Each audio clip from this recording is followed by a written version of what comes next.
Olá, gente! Eu sou Yasmin Cavalcante e hoje eu vou dar um contexto histórico sobre a Guerra de Canudos, começando a proclamação da República feita por Marechal Deodoro da Fonseca em 1889, não significou transformações estruturais efetivas nas condições de vida da população, ou seja, os velhos problemas sociais presentes nos tempos de monarquia permaneceram durante os primeiros anos de República.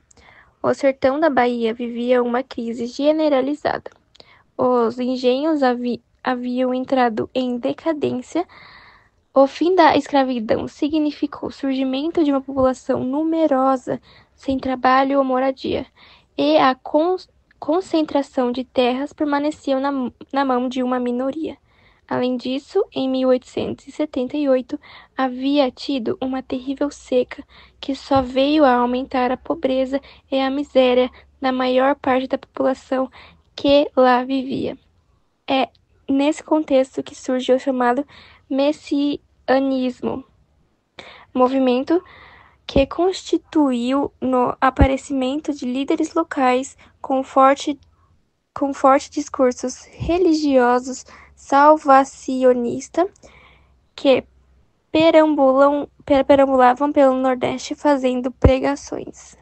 A Guerra de Canudos aconteceu no sertão da Bahia, em uma fazenda improdutiva ocupada por Antônio Conselheiro e seus mais de 20.000 seguidores. A Guerra de Canudos foi um dos maiores conflitos sociais do Brasil durante a Primeira República, e as suas causas estão ligadas diretamente à realidade difícil do sertão nordestino. A região sofria constantemente com a seca, a fome e a pobreza extrema. A maior população era formada por camponeses sem acesso a terras e a direitos básicos. Viviam em condições de miséria, o que fazia com que muitos buscassem alternativa de sobrevivência em líderes religiosos e comunitários. Nesse contexto, surgiu Antônio Conselheiro, um líder carismático que pregava contra os abusos das autoridades. Para o governo da República, sua figura começou a ser vista como uma ameaça, já que reunia grande número de seguidores em um período de instabilidade política. O Arraial de Canudos foi formado por esses sertanejos que buscavam uma vida diferente, longe da exploração dos coronéis. Muitos eram trabalhadores expulsos de terras dominadas pelos grandes latifundiários, que passaram a ver o crescimento do arraial como um risco à sua influência. Em pouco tempo, Canudos chegou a reunir cerca de 25.000 habitantes, funcionando como uma comunidade autossuficiente. Porém, esse crescimento causou preocupação não apenas aos fazendeiros, mas também às autoridades republicanas, que passaram a acreditar em boatos de que o movimento era monarquista e queria derrubar a recém-instaurada república. Diante disso, os latifundiários pressionaram o governo, que via em Canudos uma ameaça à ordem política e social. O descaso do poder público com a população do sertão,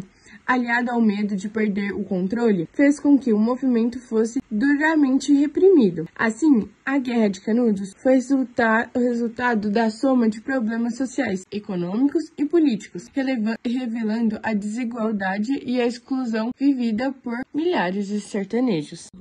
Oi pessoal, meu nome é Ana Júlia e eu vou falar um pouquinho mais sobre quem foi Antônio Conselheiro, quais eram suas principais reivindicações e um pouquinho das características da Guerra de Canudos. Bom, Antônio Conselheiro foi um líder religioso do sertão nordestino, nascido em 1830 na cidade de Quixerambim, no Ceará. Ele ficou conhecido por sua fama de santo e milagreiro, além de comandar a criação do Arraial de Canudos, que alguns anos depois foi destruído em um massacre promovido por tropas do governo na chamada Guerra de Canudos. Antônio era filho de uma família pobre, mas não miserável.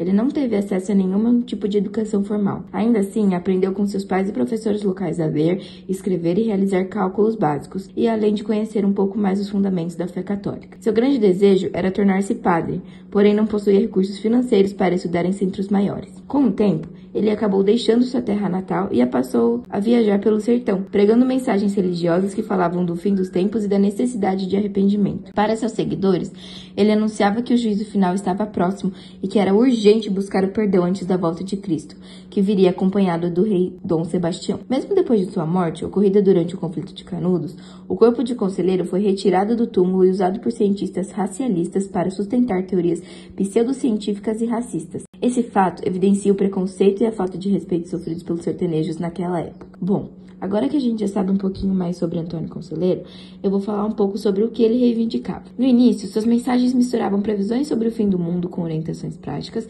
como a construção de igrejas, cemitérios e o auxílio aos mais necessitados. Sua pregação era um tipo de catolicismo popular do sertão que combinava elementos oficiais da Igreja Católica com tradições locais de origem indígena e africana, ainda que muitas vezes seus praticantes acreditassem estar seguindo fielmente a doutrina da Igreja. A proclamação da República em 1889 marcou uma virada em sua trajetória.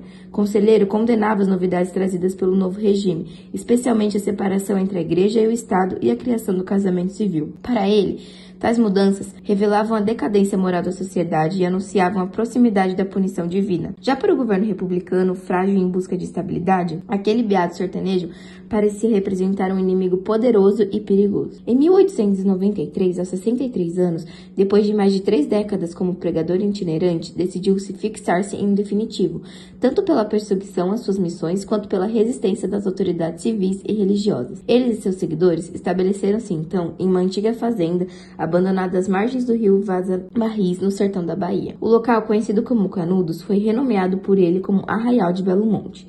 Ali, então, se ergueu uma comunidade que cresceu rapidamente. Esse crescimento e a força da fé popular despertaram medo e hostilidade, que logo se transformaram em violência contra o conselheiro e seus seguidores. Bom, esse foi só um pouquinho. Agora eu vou falar sobre as características da guerra. Bom, a Guerra de Canudos foi uma guerra civil no sertão da Bahia, como eu já disse antes, lideradas por Antônio Conselheiro. Ele reuniu sertanejos marginalizados em busca da vida digna e motivada por um discurso religioso, messiânico e crítico à República. A comunidade de Canudos enfrentou 4 expedições militares do governo, derrotando as 3 primeiras antes de ser finalmente destruída pela 4ª e mais massiva campanha, resultando na morte de dezenas de milhares de pessoas, ou seja, foi uma guerra muito violenta. Foi também um movimento social e popular, já que o líder foi seguido por inúmeros integrantes das camadas populares da região, que lutaram, como eu também já falei, contra o poderio dos coronéis na região e por melhores condições de vida. A Guerra de Canudos, enfim, foi um conflito armado que durou de novembro de 1896 até outubro de 1897 e viu o exército brasileiro combatendo membros de uma comunidade sócio-religiosa liderada pela figura conhecida como Antônio Conselheiro.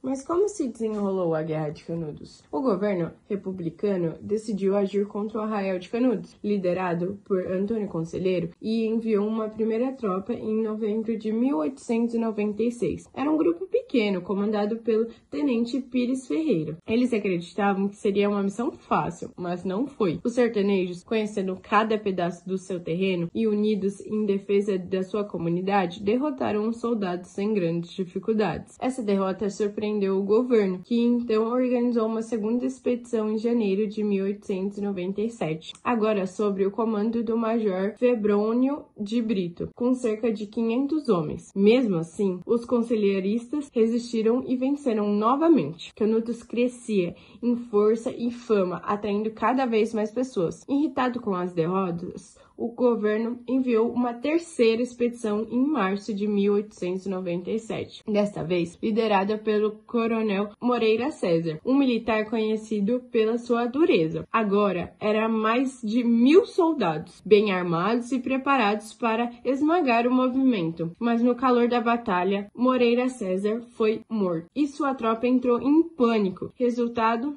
mais uma derrota humilhante para o exército brasileiro. Só então, diante de tantas falhas, a República resolveu ir com tudo. Em junho de 1897, partiu a 4ª e última expedição. Cerca de 10.000 soldados equipados com canhões e metralhadoras marcharam para o sertão sob o comando do general Arthur Oscar de Andrade Guimarães. Foi um cerco longo e cruel. Canudos foi isolado. Ninguém entrava, ninguém saía. A fome e a sede e as doenças começaram a devastar a população, enquanto as tropas avançavam pouco a pouco. Mesmo enfraquecidos, os sertanejos resistiram com coragem até o fim. Mas em outubro de 1897, depois de meses de combate, Canudos foi completamente destruído. Antônio Conselheiro já havia morrido e a comunidade foi massacrada. Assim terminou a Guerra de Canudos, não como uma simples rebelião, o abandono e a violência mas como uma tragédia que revelou o povo do sertão brasileiro. Qual foi a resposta do governo do presidente Prudente? O governo do presidente Prudente de Moraes tratou o movimento de Canudos como uma séria ameaça à estabilidade da jovem república, influenciado pela pressão das elites, dos coronéis do sertão e pela propaganda da imprensa, que classificava Antônio Conselheiro e seus seguidores como fanáticos e monarquistas. Prudente autorizou expedições militares sucessivas contra o arraial. A cada derrota sofrida pelo exército, o governo aumentava o contingente e o poder de fogo, até organizar a quarta e maior investida, composta por cerca de 10.000 soldados bem armados. Assim, em vez de buscar diálogo ou compreender as motivações sociais e religiosas da população de Canudos, o governo respondeu com violência e repressão, apostando na destruição completa do movimento. E qual foi o desfecho da guerra? O desfecho da Guerra de Canudos, em outubro de 1897, foi marcado por extrema brutalidade. Após meses de cerco, fome e batalhas sangrentas, o arraial foi totalmente destruído. Antônio Conselheiro morreu pouco antes do fim da guerra, e os sobreviventes foram massacrados sem piedade. Homens, mulheres e crianças foram executados, e as casas, igrejas e construções da comunidade foram incendiadas ou derrubadas. Estima-se que aproximadamente 25.000 pessoas tenham perdido a vida. A guerra terminou com a vitória militar da República, mas deixou um rastro de violência e sofrimento que expôs o distanciamento entre o Estado e o povo sertanejo. As consequências foram profundas. Canudos desapareceu do mapa. O sertão ficou marcado pela memória do massacre e a República consolidou-se como um regime disposto a usar força para impor sua autoridade, mesmo contra cidadãos brasileiros pobres e marginalizados.